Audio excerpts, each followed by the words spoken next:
Okay, hello everyone. I'm Gino Gang. We're here doing Front Up. It's a new show that we encourage local people from our 26 towns that we hit here in Down East Maine to come in and host their own show, and I'm sitting in. It's a pleasure to introduce Arthur Hill to the program. Arthur, welcome. Thank you. Thank you. It's good to be here. Very good. So tell us a little bit about what you're doing these days. What I'm doing you work these over at the days, university. Well, yeah, I'm a part-time associate professor of speech and drama. So I harass students into getting up in front of people and trying to communicate their ideas or their points of view. According to my textbook, it's the most feared thing in the United States. It's getting up in front of a group of people and communicating. So anyway, that's my major task. I also teach Introduction to Theater in the fall this semester, and next semester I'll teach Fundamentals of Acting. That's kind of my part-time job. Mm-hmm. I gotten into healthcare since big time. For the last 4 years I've been on the University of Maine Healthcare Task Force. And we've been trying to shape policy for the entire University of Maine system, all 7 campuses. Right now, we have 4 representatives on this task force from Machias, right? It's the president, Ron Mosley, who's also president of the full-time faculty union, Lonnie Levesque, who works in IT, and myself. So we are trying to bend the trend.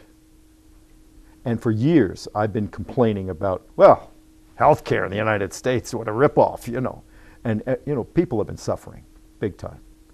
What's the trend that you're trying to bend? Well, the escalating costs of healthcare. Okay. Because the university system, we're all in the same, whether it's the president or the lowest paid person in the system, we're all in the same tank. We're all swimming around, and we pay the bills. We're self-insured. Okay, so how are you going about doing this? There's only 2 things we can change: how we pay and how the services are delivered. And to be very, very broad, there are new payment schemes out there. Rather than fee for service, which goes back before the Bible, right? We're working out new ways where it is more efficient and incentivizing providers, docs and hospitals, to provide higher quality care at a lower cost. And we do this by rating them. We rate them to national standards. And we have the Maine Healthcare Management Coalition down in Augusta, which is run by Elizabeth Mitchell. She's Libby Mitchell's daughter. And they provide statistics at getbettermaine.org. Okay. For everybody. If you want to check out your doctor, let's say you've got to go in for knee surgery or something, and you want to check out, you're going to do it in Eastern Maine. You get on getbettermaine.org and you check out what the infection rate is at Eastern Maine. How are they doing compared to, say, St. Joseph's, right? Check out the surgeon. They're all rated on Get Better Maine. So how does that lower the cost? The payment reform thing, and we haven't got there yet, we're getting there.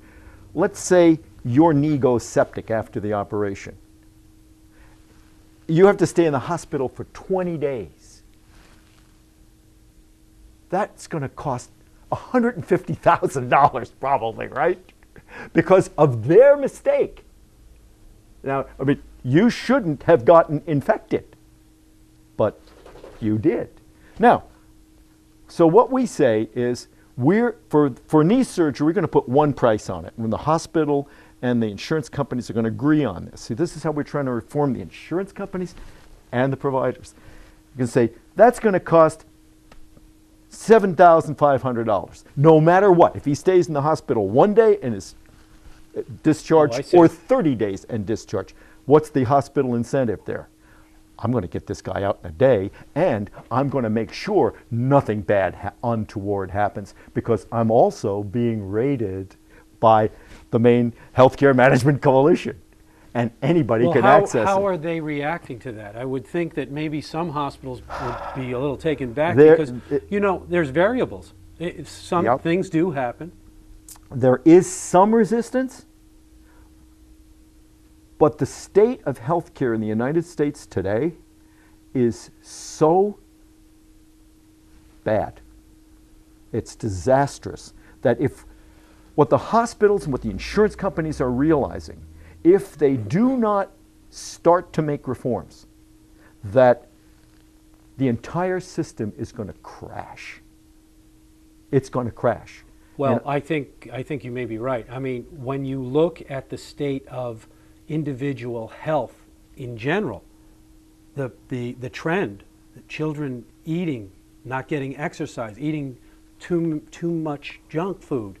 How do you address that? I mean, it looks like it's going to get a lot worse and a more major expensive piece of than a major it's gonna piece get of better. this is what we call wellness.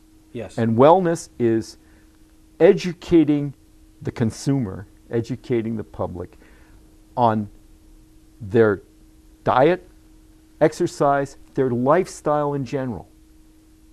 And it's not like, it doesn't have to be like an overnight conversion. But once people become aware that they are responsible to a major degree for their own health care, for their own body, then we're going to start making progress. And that's going to be the hardest thing. Now, there are also new forms of delivery. There are 26 pilot projects funded by the Robert Wood Johnson Foundation and now Medicare in Maine, which are called patient-centered medical homes. They are not nursing homes. They are a primary care practice that is expanded to not just one doc. Maybe we've got 3 docs, maybe one PC and 2 specialists, 4 RNs, one of them's a case manager, so when you get out of the hospital, that RN case manager is calling you up. Okay, are you taking care of following those post-op directions? Are you taking your meds you're supposed to be on, yada, yada, yada. And maybe there's a social worker in this practice too. But all that has to be paid for. Yes, where does sir. the money come for that? Now, we don't have enough money to do it. The money that's coming in from Robert Wood Johnson and Medicare is per patient per month. They get a fee. It's around $3 and change from the Robert Wood Johnson Foundation and $7 and change from Medicare for people over 65. That the practice is getting to help them expand here. So we have got 3 federally qualified practices in Washington County. And last Thursday, we had a meeting of many of the providers and people that are concerned with this at the university. Cindy Huggins, our president, was there. She's on the hospital board. Doug Jones is the CEO of our hospital. And we had CEOs from the various federally qualified. That's Lubeck, Eastport, and Harrington. And they're in the pipeline to become patient-centered medical homes. So what we're hoping for, I don't know if you ever heard of T.R. Reid, but he's doing a PBS special in January or February. I don't remember which. I was just down at a symposium where he was speaking. And he lives in Colorado.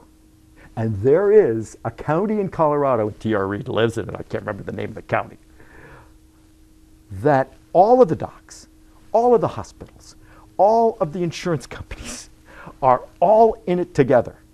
And they have the lowest per capita cost of health care per year in the country. Well, Colorado is also one of the healthiest states in the country too. Like I said, a major piece of this is educating the patient into wellness, their own wellness, so that when they go to the doc, not only are they at home, are they responsible for what's happening there. That's great. But they go into the doc with 3 questions about their condition.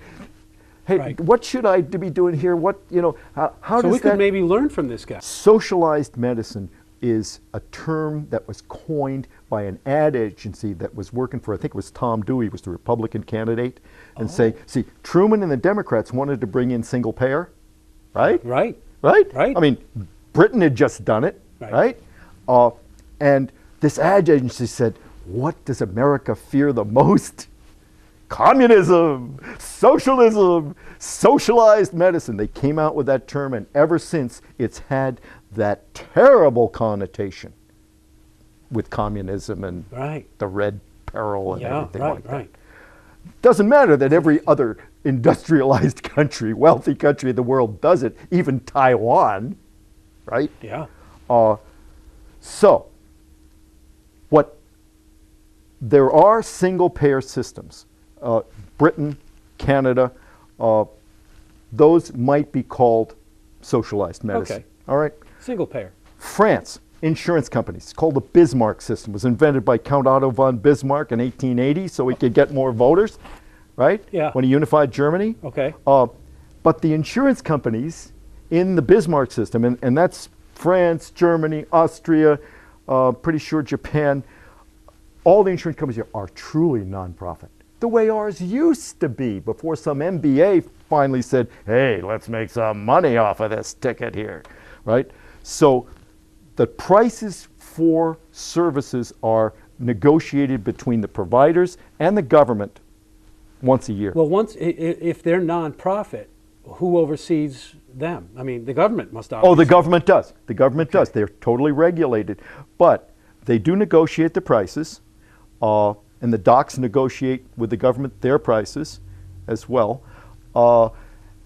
And they can pretty much do it for half the cost that we do. And docs over there make half what Okay. our docs Well, make. that's- I was gonna They ask you make that. half, Right, right.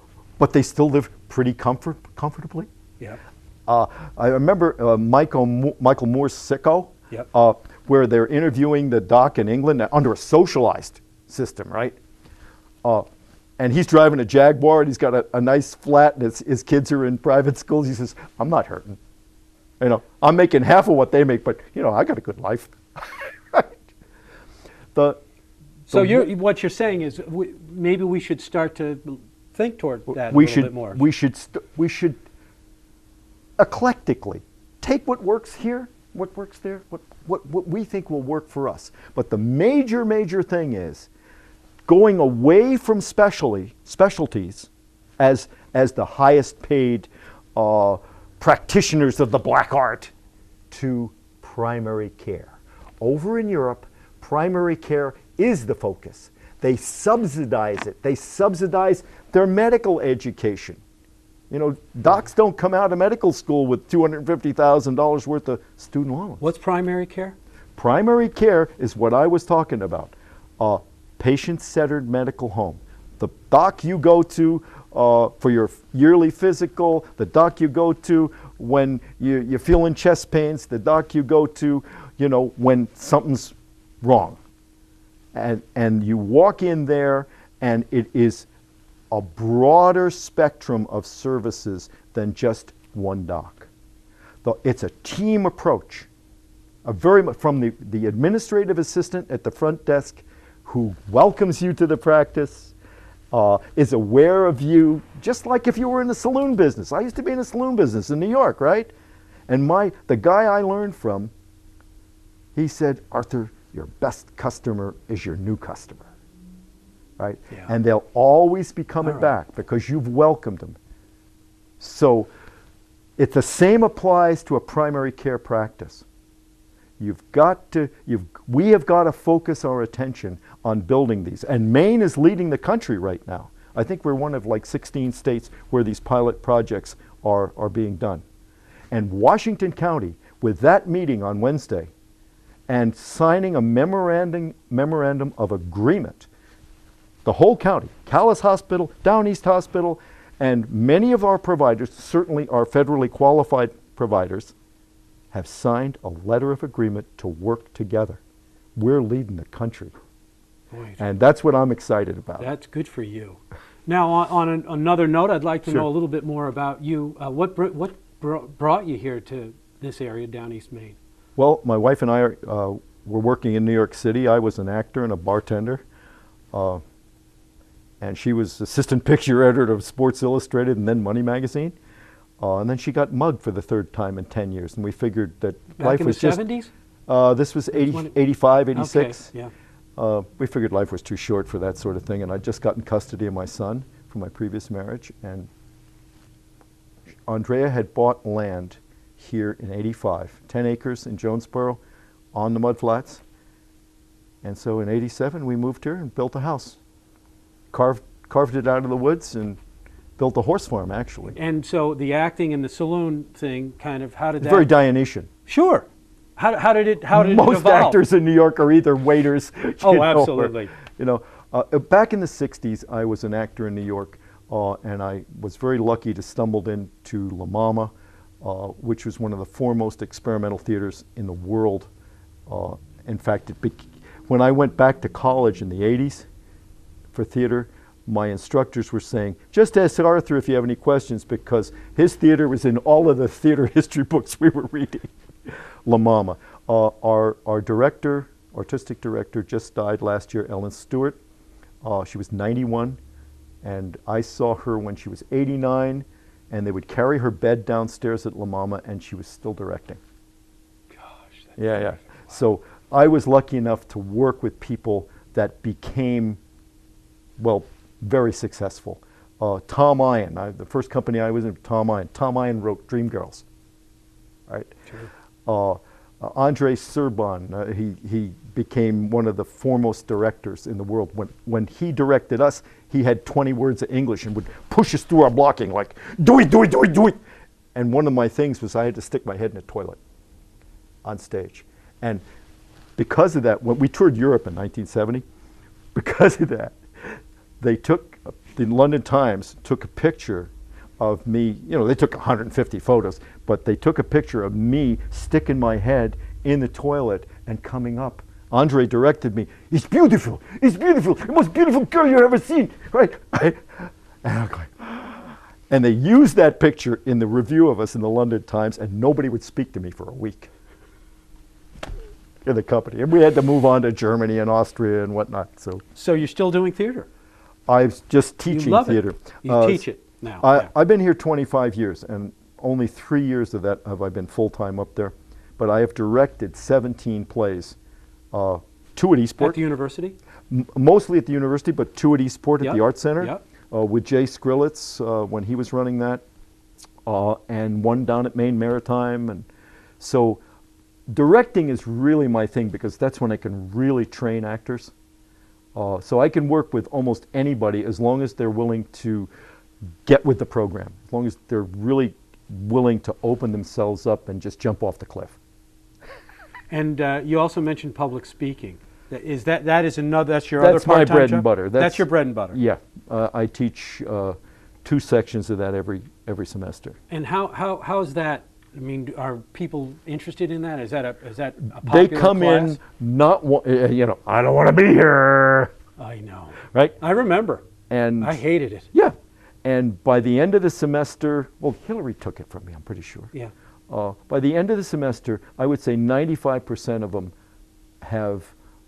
they don't have any fears anymore, and they're willing to get up and tell them what their point of view is. Well, what would be one tip? One major tip? The major tip is, I never took a public speaking course in my life. I was a bartender, right, and a damn good one, and I was a theater person. So what do people in theater do? Oh, sure. We don't perform without rehearsal. Okay. So I spend the first half of the semester rehearsing, saying, I'm not going to mark you on this stuff. This stuff is tough enough. But you're going to get up there and do these little 2-minute exercise, and pretty soon you're going to start getting used to it. And that's what we do. And you're going to make mistakes, and I'm going to give you notes on the mistakes, just like as if you were an actor in an acting company, and I was the director. So that's how we work them over it. And then they start speaking their major speeches for a grade. And most of them are successful because of that rehearsal process. The rehearsal process is... It's what it is, yeah. So why is it required? I've had to fight for it over the years. Most universities, colleges and universities do require it. But with the technological age, I can Skype it, or I can text you. Right. How many people are speaking Human in front of beings communicate the way you and I are communicating right now. Now, if we were on Skype, we'd have an electronic barrier between us, and we wouldn't be able to feel I couldn't feel your energy, you couldn't feel mine. So this is the basic form, and it ain't going to change no matter how much technology we develop. Right. So the University of Maine at Machias has kept it as a core requirement for that reason. And so that's why it's important. And I usually tell students, you may not, you know, before graduation, this may not come up for you. You know, might have to give a presentation in Alan Lewis's botany class or something, but, you know, maybe 10 years from now, when you're fighting for one of your kids that needs special help with the school board, and you have to get up at a public meeting, or, you know, you're at a meeting and you're working your way up in the corporate whatever, and you have to give a presentation, that's when it's going to count. So that's the importance. I try to show them the importance of it, rather than this is a requirement and whatnot. Sure. Well, listen, it's been really interesting talking with you. I want to thank you for joining us today. Well, and I wish you the best with this healthcare thing. I mean, it's well, we've got a lot of good you. people in the county behind this. Like I said, Doug Jones, Cindy Huggins at the university, Holly DeYoung at the Eastport Clinic. I don't know if you know her. These people are just working night and day to accomplish us all getting together. And if we can do that, we can solve a lot of problems. Okay. Thank you, Arthur. Thank you.